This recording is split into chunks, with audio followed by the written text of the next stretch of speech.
mais de 120 anos, as soluções educacionais da FTD Educação vão de mão em mão até chegar na mesa de mais de 16 milhões de estudantes, todos os anos espalhados por todo o Brasil. Do papel ao digital, da lição de casa às lições de vida, da formação tradicional à formação bilíngue, do infantil ao ensino médio e do básico ao complementar, complementando a educação para que alunos, famílias, professores e gestores evoluam juntos para ir mais longe. A FTD cria laços que unem, formando muito mais do que conhecimento, conexões. FTD Educação. Conectamos histórias, construímos futuros.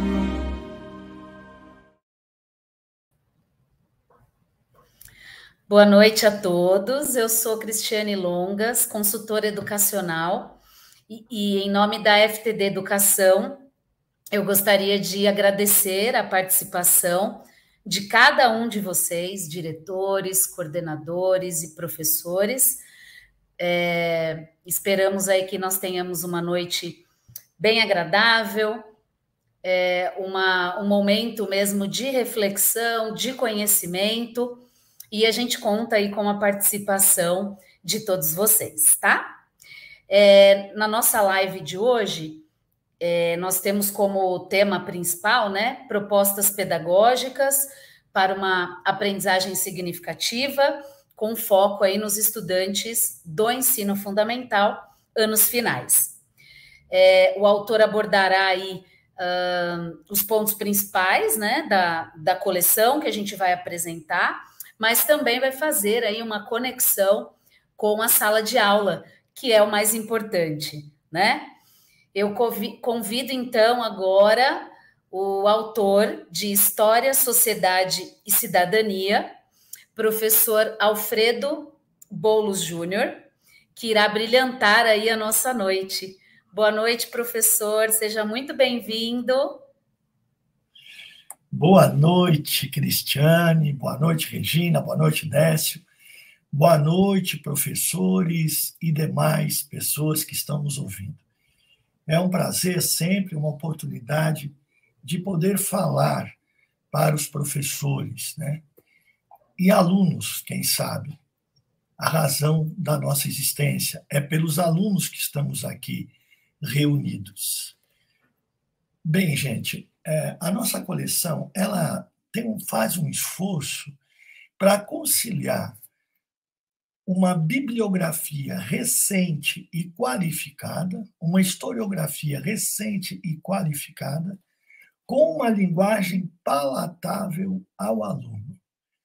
Não é tarefa fácil, é um desafio grande, porque trazer as pesquisas mais recentes e legitimadas pela academia e, ao mesmo tempo, fazer com que o aluno consiga, né, ter em suas mãos um livro amigável, um livro que lhe permita compreender, né, interagir de maneira dinâmica, já que hoje nós pensamos o aluno no centro do processo de ensino-aprendizagem. Toda vez que eu começo uma fala como essa, eu peço a Deus para ser útil aos meus colegas professores. E pensando nisso, eu vou apresentar inicialmente uma proposta de trabalho com imagens fixas na sala de aula. Uma proposta interdisciplinar de trabalho com imagens fixas na sala de aula, pensando em história, geografia, língua portuguesa e arte, principalmente. Gente, o meu doutorado foi na área de imagens escolares. Durante 4 anos, eu pesquisei 3 coleções, em 3 coleções diferentes, de 3 grandes editoras, por quais imagens as nossas crianças aprendiam história. Nossas crianças de 3º e 4º anos. E dentro desse universo, eu fiz um recorte. Por quais imagens a África, os africanos e seus descendentes chegavam às carteiras dos nossos estudantes. E enquanto debatia com estudiosos do livro, Roger Chartier, não é? E estudiosos do livro didático, como a professora Circe Bittencourt, que trouxe essa linha de pesquisa para o Brasil, eu pensei que, sendo eu um professor e tendo atuado 25 anos no chão da sala de aula, era missão minha desenvolver uma proposta de leitura de imagem para uso na sala de aula. E eu, veja bem, gente, desenvolvi essa proposta, porque uma das práticas mais importantes do professor de história é justamente o trabalho com as fontes escritas, orais, visuais, da cultura material. Hoje eu vou dar especial atenção ao trabalho com as fontes visuais. Por quê?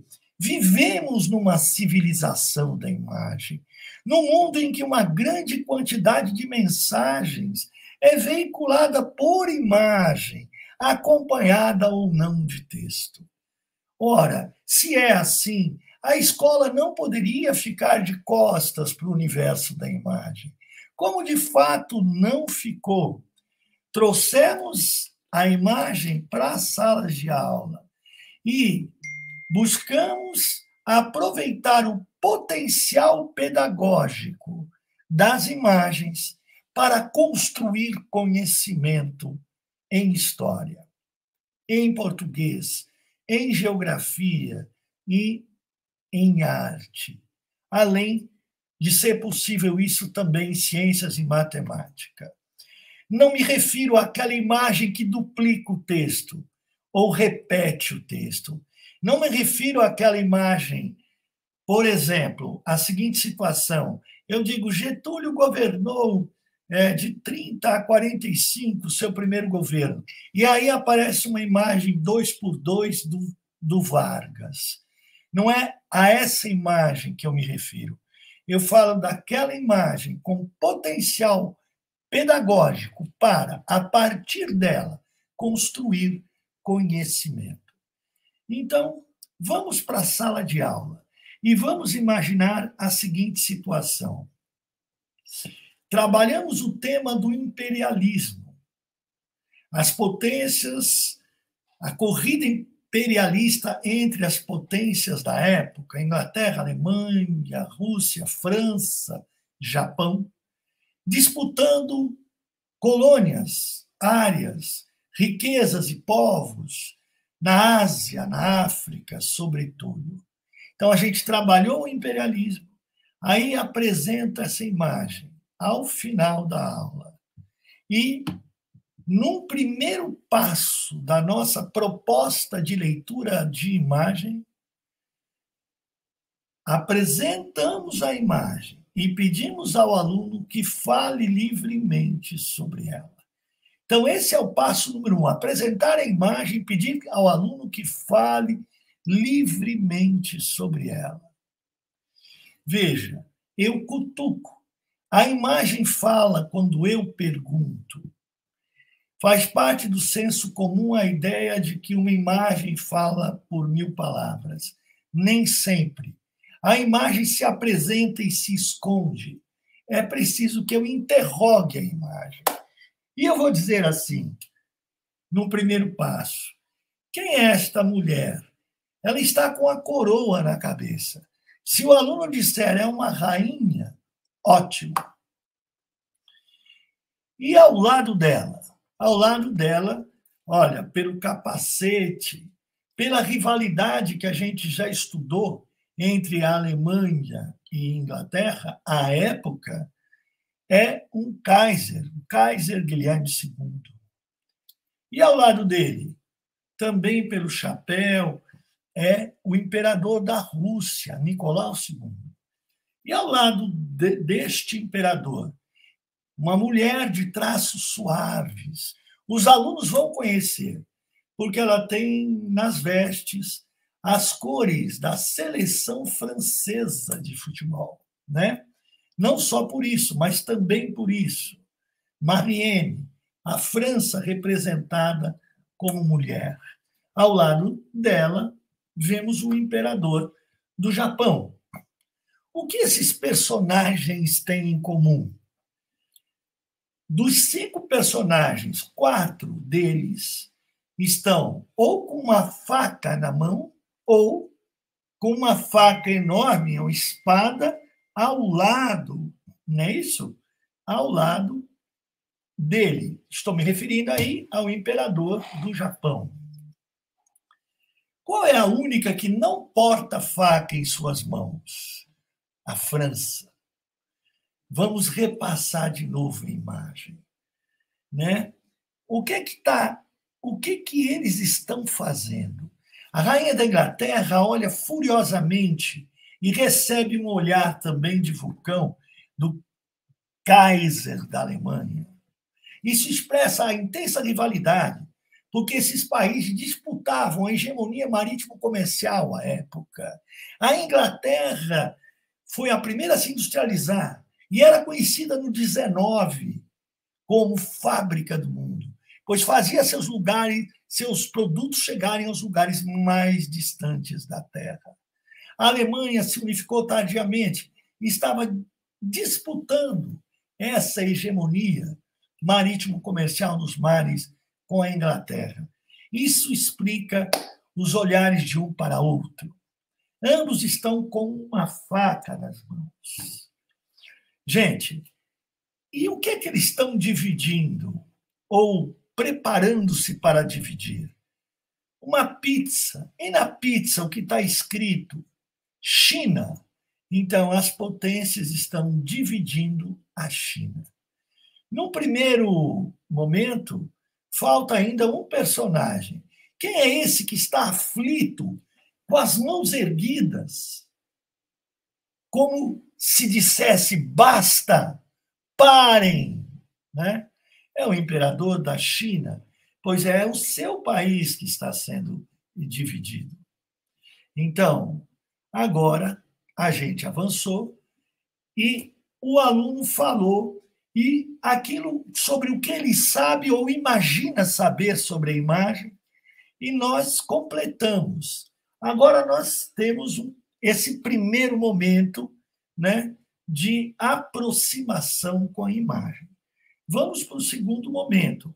Voltamos à imagem e vamos agora refinar o olhar, pois trata-se de educação do olhar.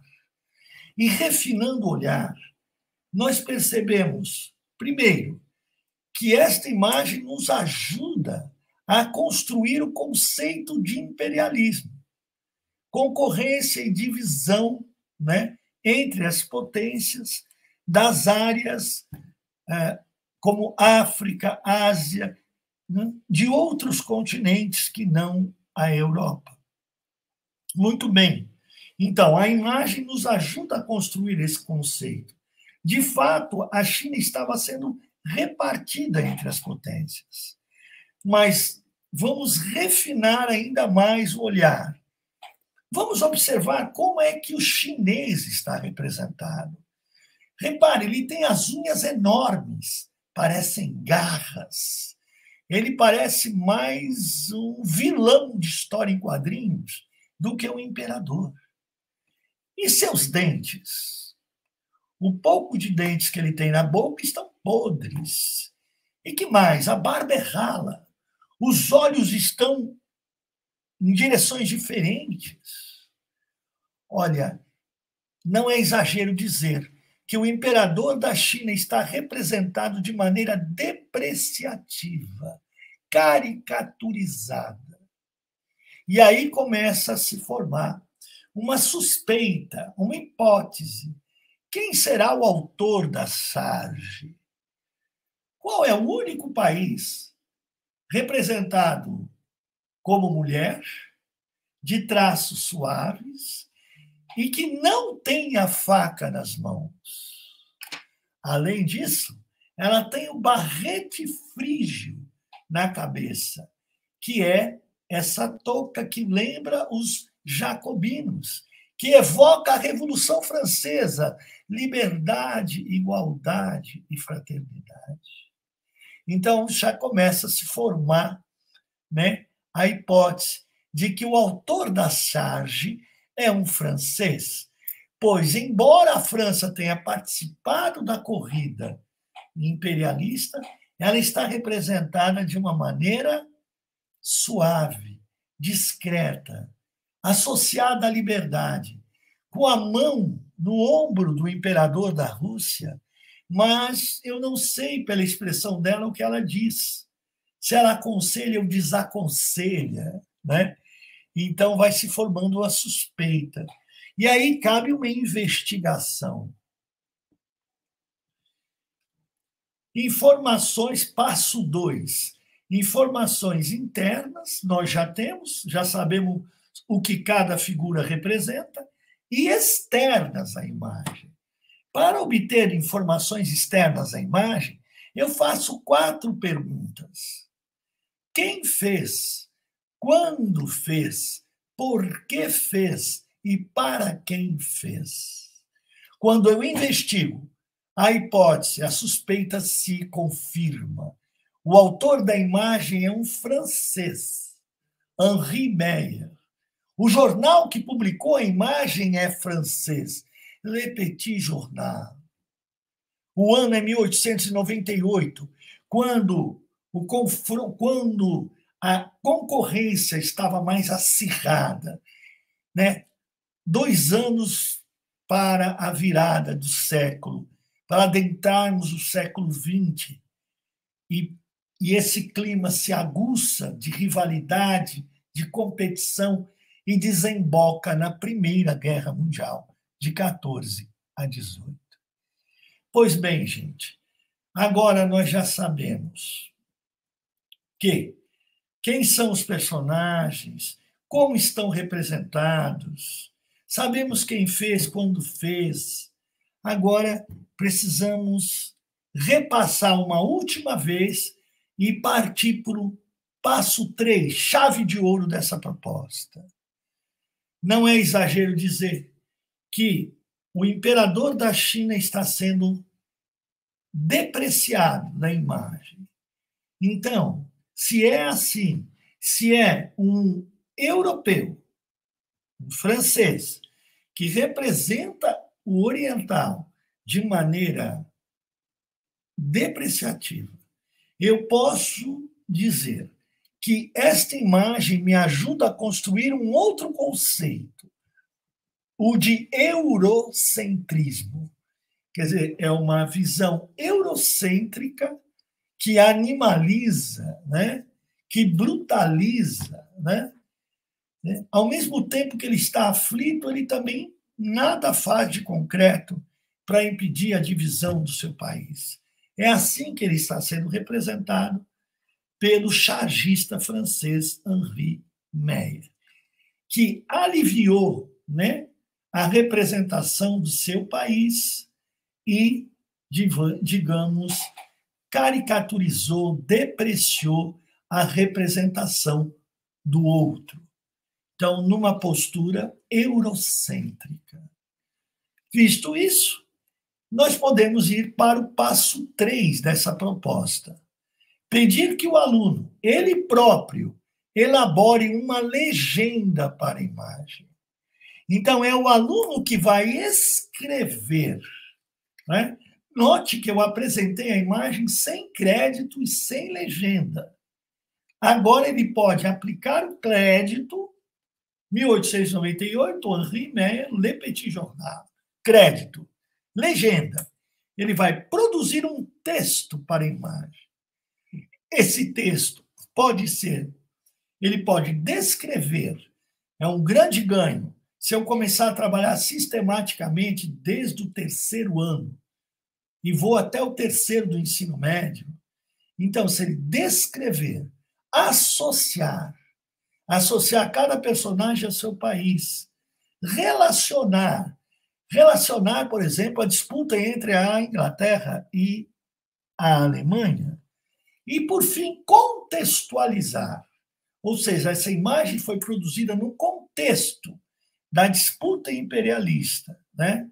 E também foi gestada numa época em que os europeus diziam de si próprios serem superiores aos povos de outros continentes, a exemplo dos africanos e dos asiáticos.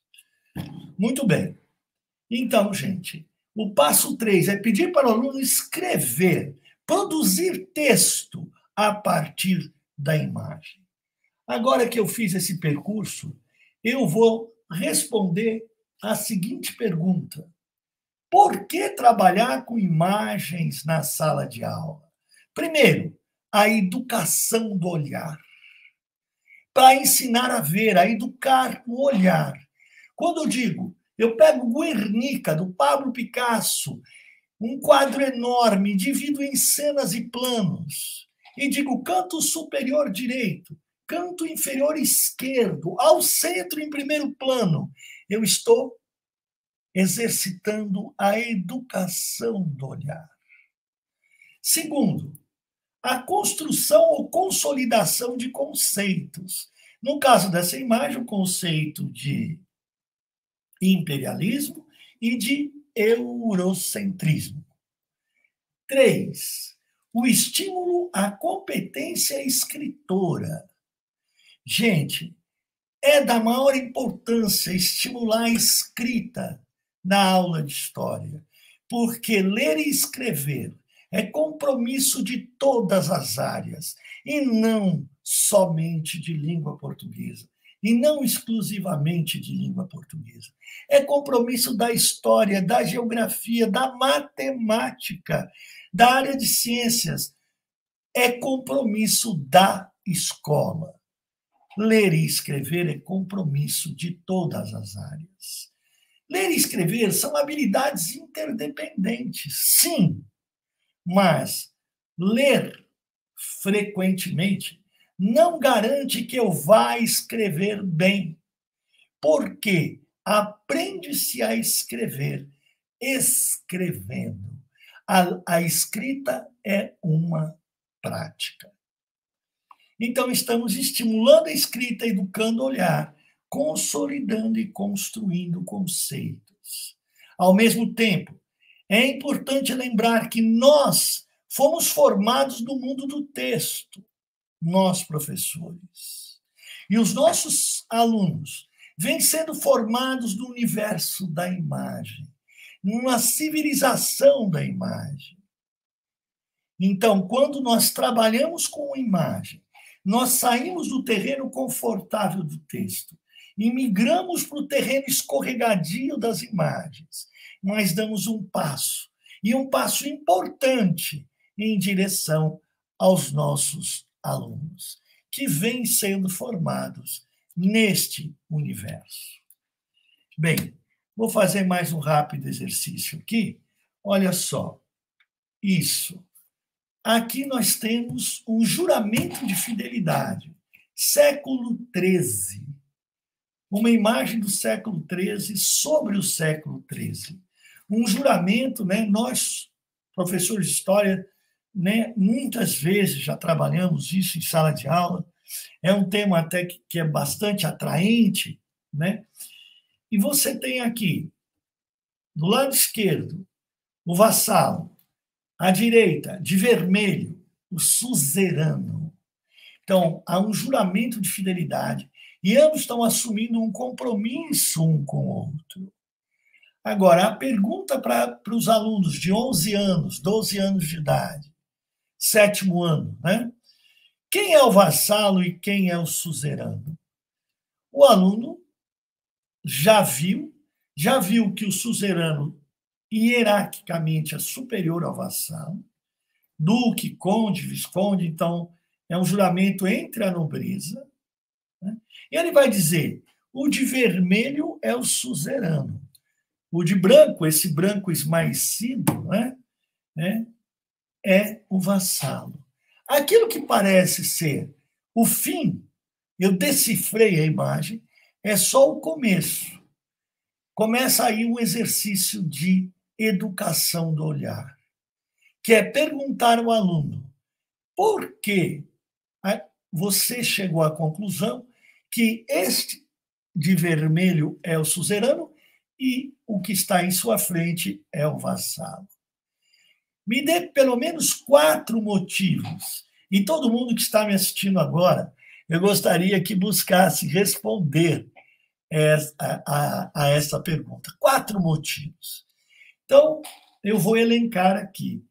Primeiramente, o de vermelho, o suzerano, está representado maior que o vassalo. Segundo, o suzerano está sentado, ereto, enquanto o vassalo está se curvando a ele. E um dos joelhos está já no chão. Então, a posição do corpo, o tamanho, a posição do corpo. Que mais? As vestes do suzerano são mais elaboradas e tem a cor vermelha, que distingue a nobreza no medievo. O vassalo tem uma túnica branca, que é a cor da iniciação. Que mais? As mãos do suzerano estão abrigando as mãos do vassalo. As mãos do vassalo por dentro, as mãos do suzerano por fora. Olha só, são elementos que me levam, que me induzem, né, a dizer que o de vermelho é o suzerano e o de branco, esse branco desbotado pelo tempo, é o vassalo. Então, agora, pedir para o aluno, depois desse percurso, desse diálogo, dessa aula dialogada, pedir que o aluno produza um texto para a imagem. E veja, quando eu peço para ele elaborar uma legenda, eu estou trabalhando de mãos dadas com língua portuguesa. Já que professor de língua portuguesa trabalha gêneros textuais. E legenda, o que é? Um gênero textual. Uma imagem, um texto para ou sobre a imagem, que dialoga, né? Ou que busca explicar, ou que, digamos, é um texto crítico em direção, né, sobre a imagem. Então, eu estou trabalhando de mãos dadas com língua portuguesa. Duplamente, porque ele está produzindo legenda, um gênero textual, porque ele está produzindo texto na aula de história, né? História e geografia podem prestar grande contribuição, né, ao grande fantasma na vida do aluno do ensino médio, que é a redação do Enem. Porque nós produzimos textos argumentativos, né? E é isso que a história faz, oferece uma explicação plausível para um fenômeno. Então, gente, eu vou fechando esse primeiro bloco, né, com uma imagem só para finalizar. Olha só, a mãe, cena número 1, vem trazendo o que parece ser uma comida deliciosa, um peru de Natal, ou aquilo que vocês mais gostarem. As crianças olham com uma grande expectativa, que pode se ver pela boca das crianças. Agora, qual é o exercício? Dizer para o aluno, observe a cena 1. É uma família rica ou pobre? É uma família pobre, vão dizer os alunos. Agora, continuam interrogando. Como eu sei que ela é pobre? A expectativa, né, é enorme em relação à comida. Mas o que mais? A menina está sentada num caixote. O menino num tamborete. O menino tem os pés descalços. O pai está de chinelo. Exiguidade de talheres. São 3 pessoas, mas são 2 talheres. Um aqui e um na mão da menina, que mal dá para a gente enxergar. A mesa é daquela mesa que as companhias de cerveja dão de presente para os bares, né, para vender cerveja. Então, veja, gente, todos esses elementos, a exiguidade de talheres, a mesa rudimentar, o caixote, o tamborete, a expectativa que nós falamos fome, o artista desenha, né, no rosto das crianças. Vamos agora para a cena 2. Quando a mãe ergue a tampa, o que se vê?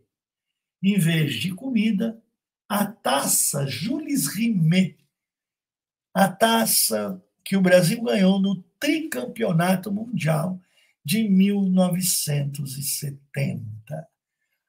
A imagem é de 1970 e o artista que autorou essa charge é o genial, o extraordinário Ziraldo Alves Pinto, autor de Menino Maluquinho, traduzida em dezenas de línguas ao redor do mundo. A taça Jules Rimet, campeonato de 1970, quando o Brasil traz o tricampeonato mundial de futebol. Ora, quem governava o Brasil à época? Médici,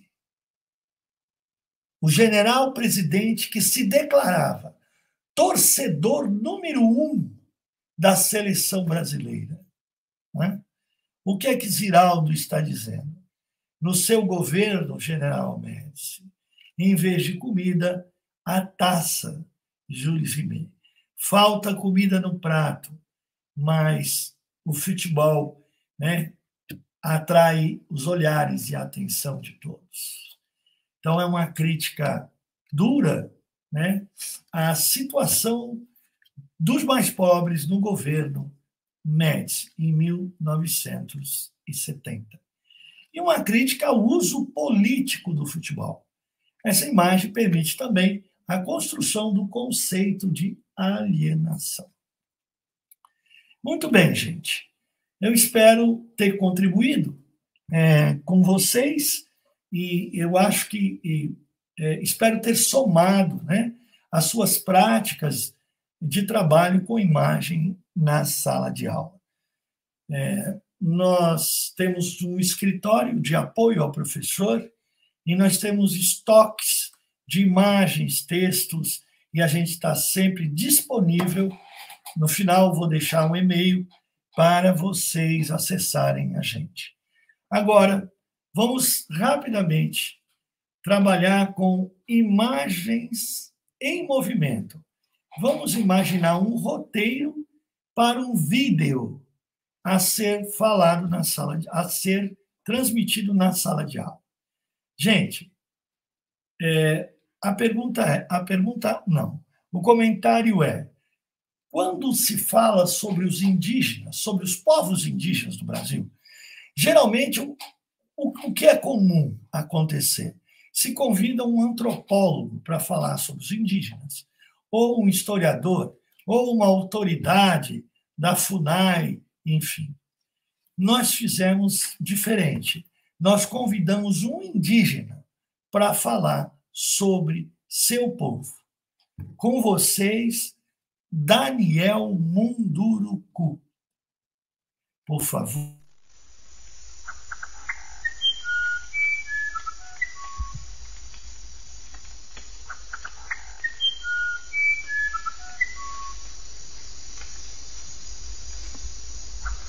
Pessoas que realmente entram em contato com a cultura indígena, elas nunca mais são as mesmas pessoas.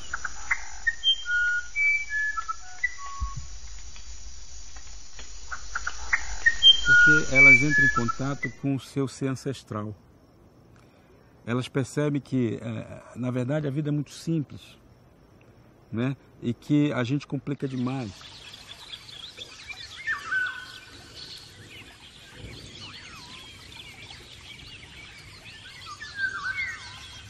Uma coisa que eu conto sempre, mas eu conto aonde puder contar, porque eu acho que as pessoas precisam saber disso, né? Diz muito respeito ao preconceito que eu vivi quando criança, por ser índio, né?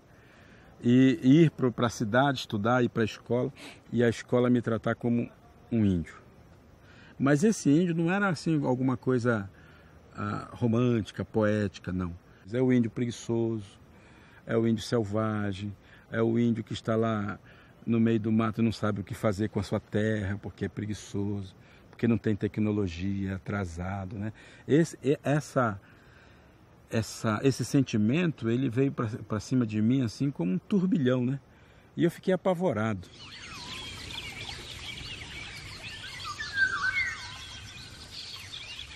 Aquilo naquela época me fez prometer que quando eu crescesse, eu não ia querer ser índio. Eu não ia aguentar essa carga, né? E aí entra a figura que eu acho mais importante na minha trajetória, que foi meu avô.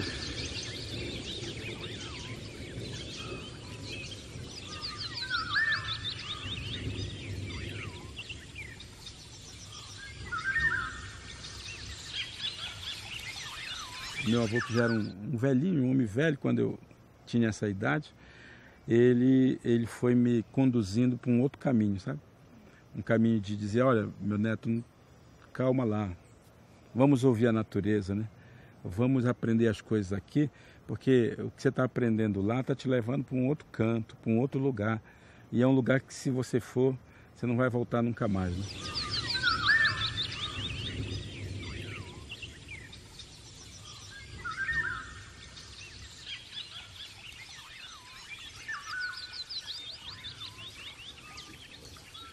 Foi ele que me levou na beira do rio e disse assim, escuta o rio aí, porque você está precisando ouvir o rio.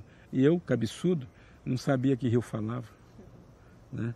E foi ele que foi dizendo que fala assim. Você que está com a cabeça muito cheia de barulho, né? O rio fala. E ele fala que a gente precisa ser perseverante, né? Que a gente precisa andar sempre, que o caminho da gente é de chegar lá no grande rio. O rio, o sonho dele, o que ele traz dentro dele é o desejo de atravessar tudo isso aqui para mergulhar no grande rio, que está lá longe. E se ele parar aqui, diante dos obstáculos, diante da dificuldade, o que vai acontecer? Ele vai virar rio podre, ele vai ficar fedido, ele vai morrer ali, ninguém mais vai querer ficar perto dele, ninguém vai querer mergulhar mais na água dele, porque ele está triste. Mas se ele seguir o chamado que ele tem, de ir para frente sempre, ele vai procurar alternativas e vai até cumprir o papel dele. E graças a isso, ele dizia, né, a gente pode ter água boa para beber, né? Então ele cumpre o papel dele, a missão dele, que é de nos saciar e ao mesmo tempo mergulhar no grande rio.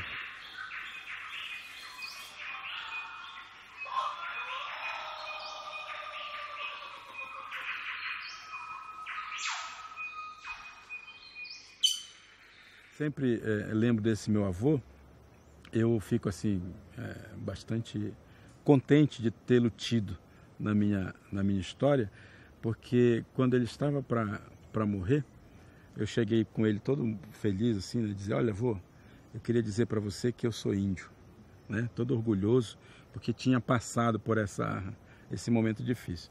E ele abriu um sorrisão bonito, já tinha mais de 80 anos, não sei, a gente nem sabe a idade dele, mas ele abriu um sorriso bonito e disse assim, meu neto, então tá na hora de eu ir embora, né? E estava anunciando que ele ia realmente partir, né? E antes disso ele falou assim, mas meu neto, saiba de uma coisa, você não é índio não, você nunca foi índio. Como assim, vô?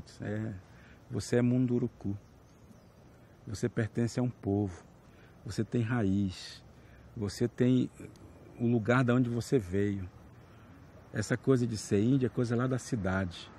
Você é munduruku, você é um cidadão, né? Você é um ser humano munduruku. É isso que você tem que levar daqui para frente. É uma história simples, mas que fala desse nosso espírito ancestral que a gente está deixando de lado, né? Porque outras vozes estão falando muito alto na cabeça da gente E às vezes a gente esquece da simplicidade, né? De ouvir a natureza. Aliás, a natureza está falando agora. Parece que vai chover.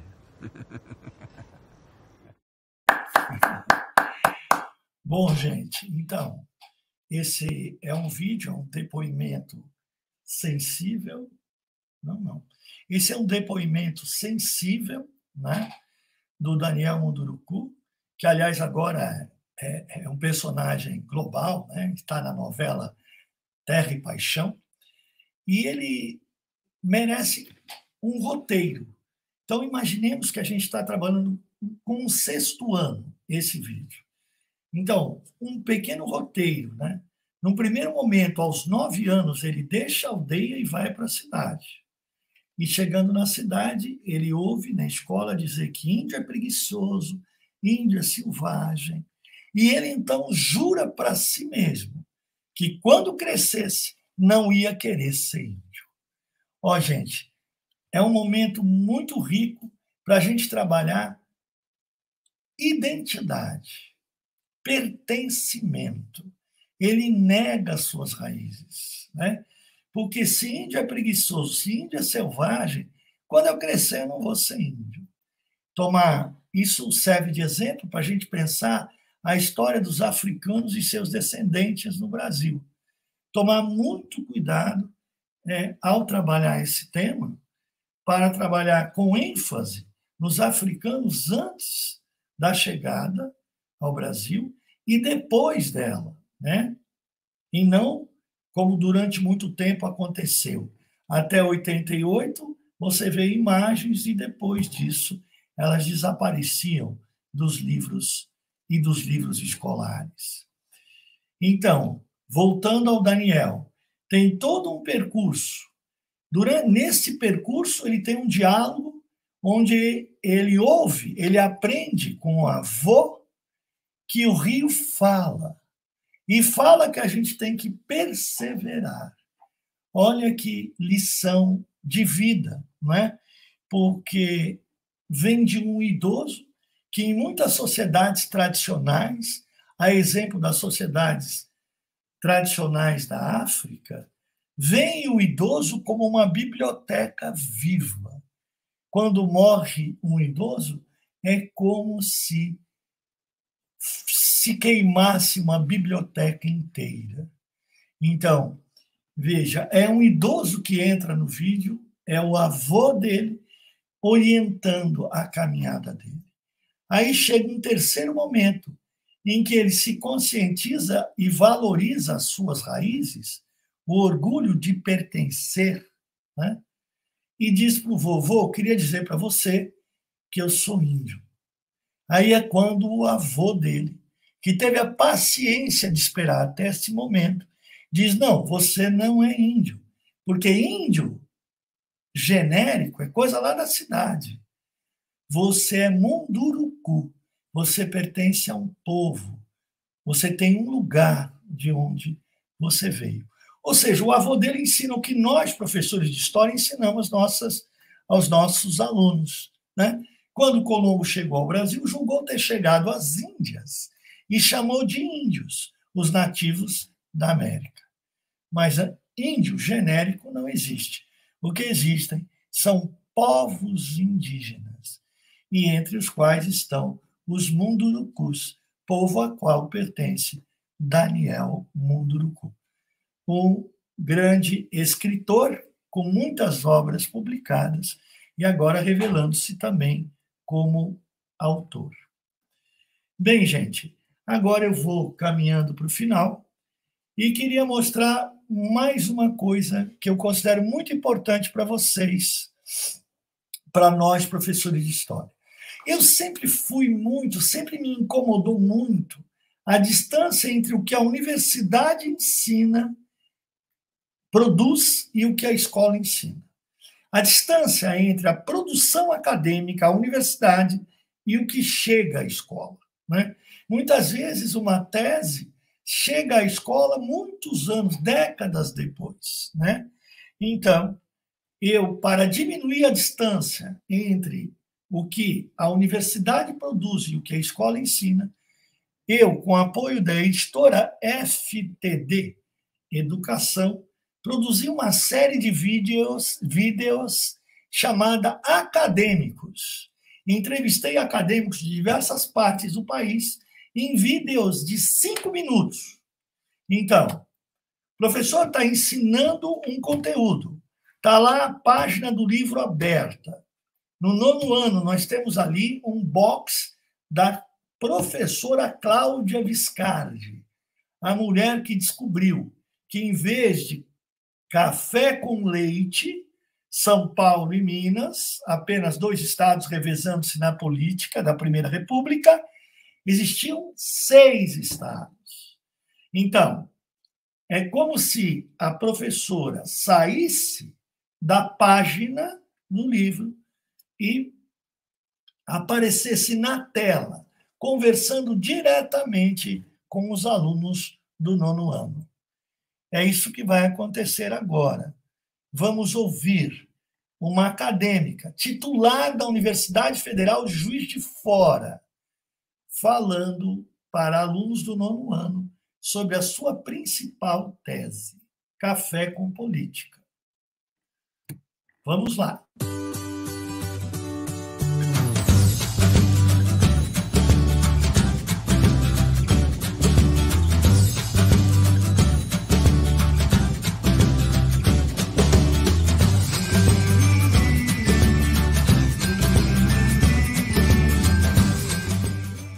Todo mundo, em algum momento na vida, já ouviu falar de uma aliança entre 2 estados hegemônicos, os mais importantes do Brasil, que eram Minas e São Paulo, e que se revezavam no poder ao longo de toda a Primeira República, que é o período que vai de 1889 até a Revolução de 1930, quer dizer, são 41 anos da Primeira República Brasileira. Então se pensava durante muito tempo, muitas décadas, pelo menos até 1980, final da década de 1980, que esses estados controlavam a União, quer dizer, o governo brasileiro. E essa aliança implicava num revezamento.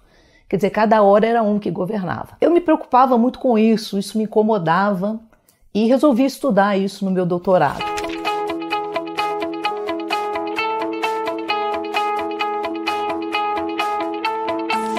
Eu trabalhava com correspondências trocadas entre os presidentes da República, porque na época não tinha internet, não tinha rádio, não tinha telefone. A correspondência era a única forma das pessoas se comunicarem.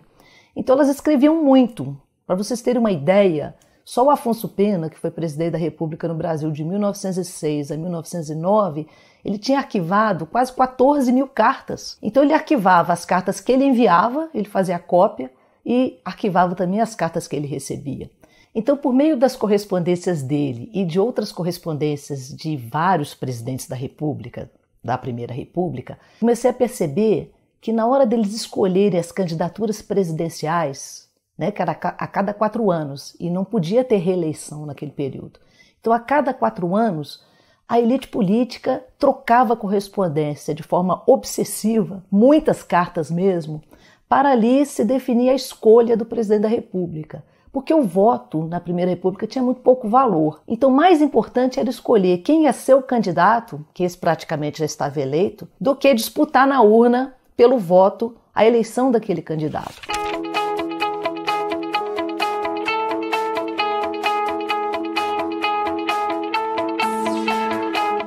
Eu passei a perceber que, ao invés de 2 estados, apenas Minas e São Paulo, haviam pelo menos 6 estados que atuavam de forma muito efetiva na definição das candidaturas, porque eram estados também hegemônicos. Que estados eram esses? Minas, São Paulo, Rio Grande do Sul, Bahia, Rio de Janeiro e Pernambuco. Por que esses estados eram mais importantes? Porque eles eram os mais populosos. Na época da Primeira República, só votava quem era alfabetizado. O estado que tivesse o maior número de habitantes e o maior nível de alfabetização, eles tinham maior poder. Por quê? Porque eles tinham o poder eleitoral de seus habitantes e as vagas que eles tinham no Congresso, o número de cadeiras que eles tinham, era proporcional ao número de habitantes alfabetizados que eles possuíam. Então esses estados eram os maiores, né, do ponto de vista habitacional e também de letramento da população. Ao mesmo tempo, eram estados que economicamente eram mais fortes. Dentro desses 6, pelo menos 3 plantavam café, que era o principal produto econômico que o Brasil produzia, e um produto que era responsável pela receita fiscal do Brasil como um todo. Que estados que produziam café? Minas Gerais, São Paulo e Rio de Janeiro. Pernambuco produzia açúcar, o Rio Grande do Sul produzia chá, também a carne de charque, que era de consumo da população mais pobre. A Bahia produzia cacau. São Paulo, além do café, produzia algodão, açúcar, enfim, eram estados também economicamente muito fortes. Então, na minha pesquisa, eu pude analisar que esses estados participavam ativamente da escolha dessas candidaturas, participavam ativamente na composição das comissões do Congresso, na ocupação de ministérios. Em todas as decisões políticas, esses estados estavam presentes. E os outros demais estados funcionavam mais ou menos como satélites, né? Se coligavam a esses principais.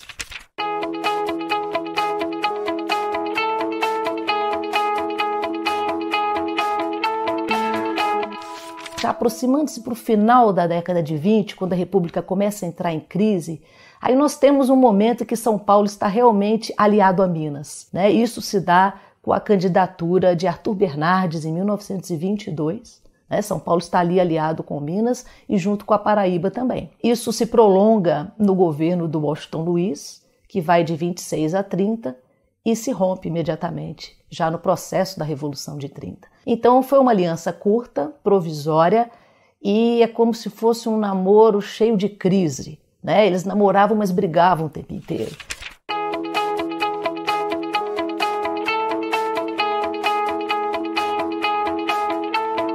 Agora, uma pergunta que não quer calar e que eu tinha também. Se não existia, por que surgiu essa expressão café com leite? Por que as pessoas falavam nisso? Ora, a gente sabe que depois que Getúlio assumiu, após a Revolução de 30, houve um esforço muito grande por parte do governo dele em desqualificar a Primeira República. A primeira coisa que se faz no período é chamar a República de República Velha. Ela não era velha, ela se tornou velha depois. Então é um discurso já do período getulista de desqualificação do regime. A outra coisa que surge é a expressão café com leite. A expressão café com leite, ela começa a ter algumas alusões indiretas a ela já no final da década de 20, porque São Paulo de fato estava aliado a Minas. Então começa a se falar, São Paulo dá café e Minas dá o leite. Pois na década de 30 tem o samba do Noel, que vai falar que Minas dá leite, São Paulo dá café e a Vila Isabel dá samba. Aí começa a expressão a ser divulgada no intuito de desqualificar a Primeira República, dizendo que ali era apenas um monopólio de Minas e São Paulo. Porque a intenção do Vargas era desqualificar o regime oligárquico e o poder regional dos estados, porque Vargas tem um projeto de centralização do poder. Então, se as oligarquias estão divididas e mantém a sua autonomia, conforme elas tinham, né, na Primeira República, isso prejudica o seu projeto de poder, que é um projeto de centralização do governo brasileiro.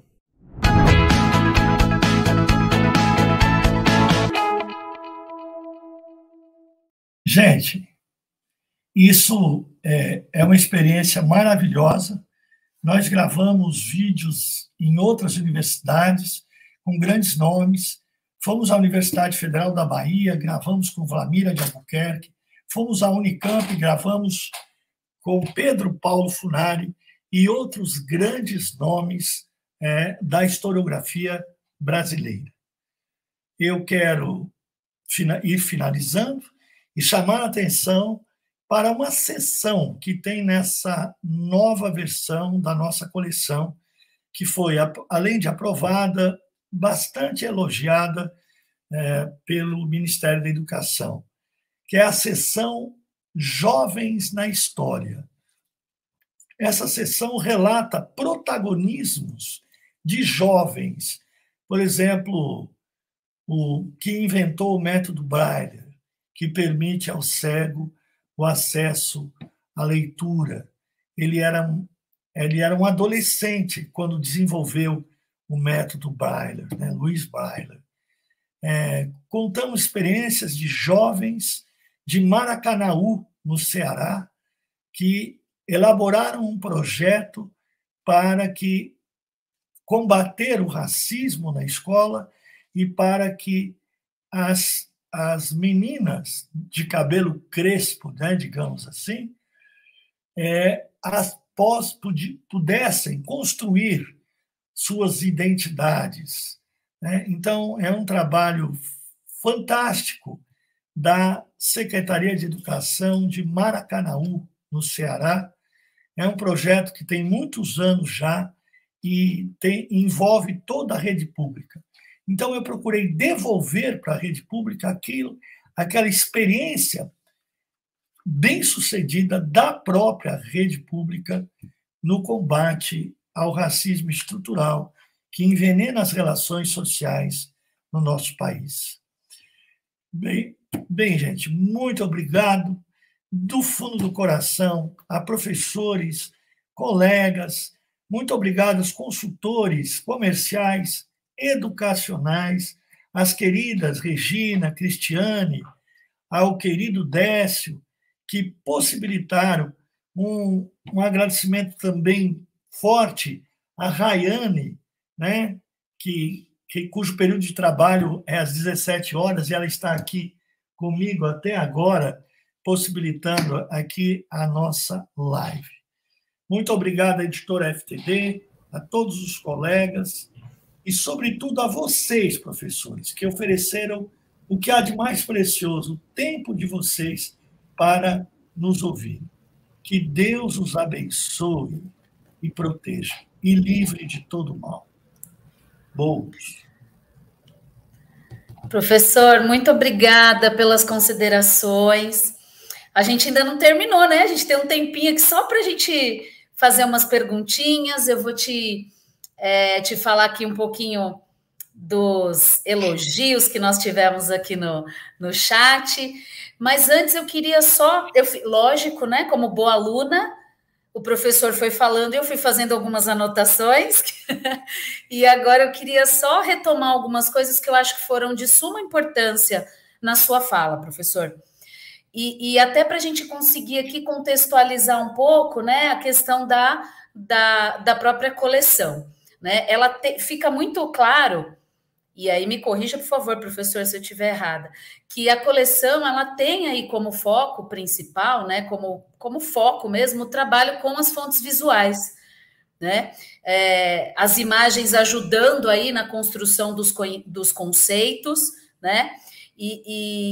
E você trouxe também uma questão muito legal, muito importante, quando a gente fala de história, que é o educar o olhar, utilizando essas imagens, né? E uma frase que eu até anotei aqui, que é preciso que eu interrogue a imagem. Então, acho que aqui fica, né, professor, um ponto muito importante para a mediação dos professores trabalhando com a coleção. É importante que eles eduquem esses alunos a educarem os seus olhares quando a gente fala de história, quando a gente olha para a história e quando a gente trabalha a história. Legal. Para comentar? Então... Por favor. Quero ver se eu fui uma boa aluna. Não, foi ótimo. Olha, veja, gente, eu fui o primeiro autor a trazer o trabalho com imagens para a sala de aula. Eu trouxe no ano 2000, e juntamente com o trabalho com imagens, fui também o primeiro autor a trazer a África para o livro escolar. No ano 2000, o nosso livro trouxe a história da África, desde a antiguidade. Então, esse currículo que hoje está vigindo, né, é um currículo, quer dizer, a gente trouxe, a gente selecionou o reino de Cush, né, depois Egito, junto com o reino de Cush. Então, o que se vê hoje no livro escolar, eu introduzi no ano 2000. E, juntamente com esse trabalho, com a África, os africanos e seus descendentes, eu trouxe também o trabalho com imagem. O nome da sessão, isso no ano 2000, era leitura de imagem, né? E aí eu vim aperfeiçoando, desenvolvendo esse trabalho, ouvindo professores, experimentando com alunos em sala de aula. e aos alunos e aos professores que eu devo o fato de essa proposta ganhar corpo, ganhar parceria, ganhar maior proficiência, né? Então, a nossa coleção, ela hoje valoriza, sim, muito, continua valorizando, e até busca formas de ajudar o professor a levar para a sala de aula. Mas, ao mesmo tempo, a gente também tem uma preocupação grande com historiografia recente, né? Com os livros que têm, digamos assim, reconhecimento acadêmico, com as obras que têm reconhecimento acadêmico, né? Então, não vou estudar o trabalhismo sem mencionar a professora Ângela de Castro Gomes, da Universidade Federal do Rio de Janeiro, né? Perdão, a Universidade Federal Fluminense. Ao mesmo tempo, gente, a gente tem outra característica. A gente valoriza também as histórias do Nordeste, né? Do Centro-Oeste e do Sul do Brasil. Eu não ouso ensinar a cabanagem usando bibliografia da USP, da PUC ou da Unicamp, do meu estado. Vou ensinar a cabanagem, eu trabalho com o Pará, né, com a Universidade Federal do Pará. Eu vou trabalhar a Revolta dos Malês, eu trabalho com a Federal da Bahia, João José Reis, no clássico, né, Rebelião Escrava de 1835. Então, vou trabalhar, por exemplo, a Farroupilha, vou para a Universidade Federal do Rio Grande do Sul, e valorizando também para que uma crítica antiga dos professores e pertinente é de que o livro didático ficava apenas o eixo Rio-São Paulo. Tem um documento, para quem é do Nordeste, que eu gostaria de chamar a atenção, que é um manifesto das mulheres de Goiânia, né? Incrível esse manifesto. Elas, em 1824, 23, 24, quando o imperador outorga a Constituição, em 24, elas lançam um manifesto, né, denunciando o absolutismo de D. Pedro I. Me refiro ao município de Pernambuco, Goiânia, né? Manifesto das Mulheres de Goiânia. Esse é apenas um exemplo, né? A Revolução 17, a gente abre em 2 páginas. O primeiro a trazer para o livro escolar a Batalha do Jenipapo, do Piauí. Né? Enfim, a gente tem uma atenção forte para outras regiões, para evitar que o livro escolar se atenha apenas ao eixo São Paulo e Rio. E eu falei aqui, né, professor, sobre o trabalho com as fontes visuais, esse foco da imagem, mas a gente também não pode esquecer a questão da interdisciplinaridade, que você deixou bem claro aí também, né? Esses links, o tempo todo conversando a história, a geografia, a língua portuguesa, abertura para ciências, matemática, enfim, que isso é uma necessidade que nós temos hoje em dia, né? Os nossos alunos hoje, eles fazem essas relações, essas conexões entre os componentes com muito mais facilidade, e nós precisamos aproveitar isso, né? E também a questão das novas sessões, né? Que também você comentou aí, que estão, assim, maravilhosas também. E falando, professor, ainda um pouquinho do pessoal do Nordeste, você falou aqui de Pernambuco, mas tem bastante gente aqui, viu? Recife, Alagoas, Pernambuco, Pará, um monte de gente aqui prestigiando o seu trabalho aí. Então, já vou aproveitar, professor, e entrar aqui nas perguntas, tá? A Xanda de Alagoas, ela falou, professor Boulos, boa noite. Quais exemplos de fontes históricas podem ser utilizadas pelos professores em sala de aula? E ainda ela fez um adendo aqui, ó, saudades suas e de Sul. Abraço, Xandinha. Gente, na verdade, o historiador ele deve recorrer à variedade de fontes, né? Fontes escritas, fontes orais, fontes visuais, né? E também, por que não, fontes da cultura material. Mas o importante é que, na seleção de textos e de imagens, é que está o segredo, né? Por exemplo, textos longos, com linguagem complexa, costumam dificultar, né, o processo de ensino-aprendizagem para alunos de 6º ano. Então, é importante que os textos sejam selecionados com muito critério, tenham qualidade, mas, ao mesmo tempo, não sejam longos e nem, digamos, tão complexos. É claro que também a gente trabalha com glossário, etc. Outra coisa, nas fontes visuais, podem acessar a gente, podem pedir para a gente, porque a gente tem um cardápio grande de fontes, né? De fontes visuais que já foram trabalhadas, com grande potencial pedagógico. E a gente envia para vocês com o maior prazer. Se o Décio puder pôr essa tela aqui na imagem, né? Vocês conseguem pôr essa tela, Décio, por favor? Certo? Aqui, olha, vocês podem enviar e-mail para a gente ou acessar o WhatsApp da gente. É um escritório e tem 4 mulheres poderosas. A nossa gerente, Tatiana Esquevenin, temos a Micaela, temos a Vanessa e a Rayane. E estamos à disposição de vocês para fornecer imagens já, né, experienciadas em sala de aula, para oferecer textos de qualidade para vocês e ajudá-los. Vocês sabem, né, gente? A BNCC ela tem uma proposta nacional, né? Quer dizer, ela propõe e aí vem os currículos estaduais.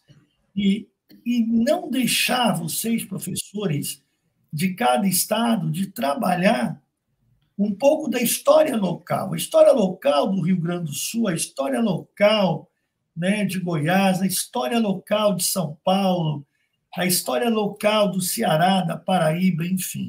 Trabalhem a história local. É muito importante.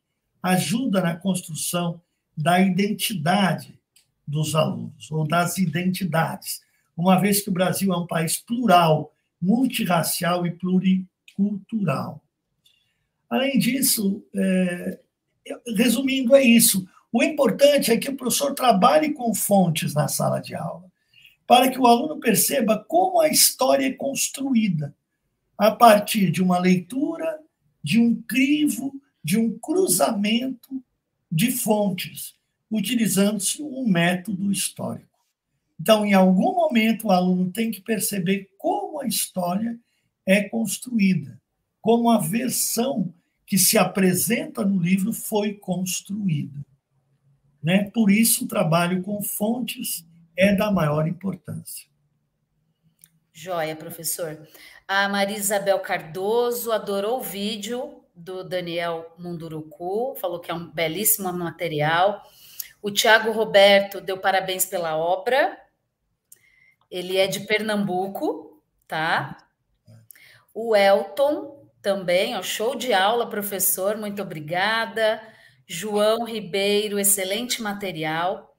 E o Vitor Corrado Vela, ele escreveu assim, professor, não menciona uma proposição em torno de uma história temática, não implica a pulverização da história. O senhor concorda? Veja, já existiu ao longo da história do livro didático proposta de uma história temática.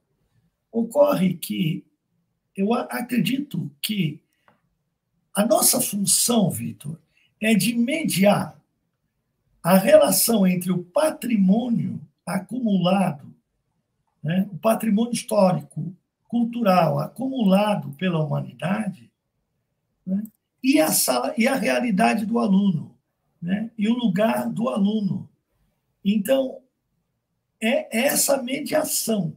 Por conta disso, eu acho importante o trabalho nesse currículo, história integrada, história que integra, né, a história do Brasil à história mundial. Então, eu acho que, do 6º ao 9º, esse currículo ele é mais eficiente nessa tarefa que nós temos pela frente de levar o aluno a pensar historicamente e com autonomia de juízo, evitando aquilo que é o pecado mortal em história, os anacronismos, né? Ou seja, usar categorias do presente para enxergar, para analisar o passado. Então, eu acho interessante trabalhar temas, mas não deixar de lado, né? Não deixar de lado a história integrada, essa que integra o estudo do Brasil à história mundial. Joia, professor, muito obrigada, viu? Eu queria só dar um último recadinho aqui para o pessoal, para a gente finalizar, que o edital ele só autorizou a entrega física de 20% das obras, tá? Do PNLD 2024. Porém, no site do PNLD, os professores terão acesso à obra completa. Nós colocamos aqui no chat, tá? O site, para vocês terem acesso à obra completa, tá? Do professor Boulos. E qualquer dúvida, por favor, acionem os consultores, né, da sua região. Entre em contato, o professor Boulos deixou aqui os contatos dele também, né, para a gente poder tirar as dúvidas, pedir sugestões. Então, queria também agradecer, professor, a sua disponibilidade, tá? Muito obrigada, então, a todos, mais uma vez, pela participação. Nos acompanhe aí nas redes sociais, que a gente sempre está colocando novidades, sempre tem informações importantes, tá? E, professor, mais uma vez, obrigada por essa aula, obrigada pelas suas contribuições. Gente, fico comovido com vocês, viu? Ter parceiros assim, como os que a gente tem na editora, é uma emoção grande, né? E espero que vocês encontrem, pelo caminho, pessoas como as que vocês têm sido para mim. E, professores, muito obrigado por me ensinar continuamente, pelo feedback que vocês dão. Essa obra, que foi lançada em 2003 e completa esse ano 20 anos, ela só chegou a esse patamar de respeitabilidade e de adoção por conta de vocês terem alimentado continuamente o meu sonho, né, de chegar à carteira do aluno. Sempre foi esse o meu sonho. Então, muito obrigado também, colegas professores, consultores educacionais, comerciais, que levam o nosso livro aos lugares mais distantes, sob chuva, sob sol, né, sob um sol inclemente ou uma tempestade, né? E estão lá os consultores levando e trazendo o nosso material. Consultores comerciais e educacionais. Muito obrigado do fundo do meu coração. Obrigado, crianças, que não estão presentes, mas estão, porque são vocês a razão da nossa existência. Obrigada, professor. Obrigada a todos que participaram. Uma boa noite, bom descanso e até a próxima, se Deus quiser. Obrigada, viu?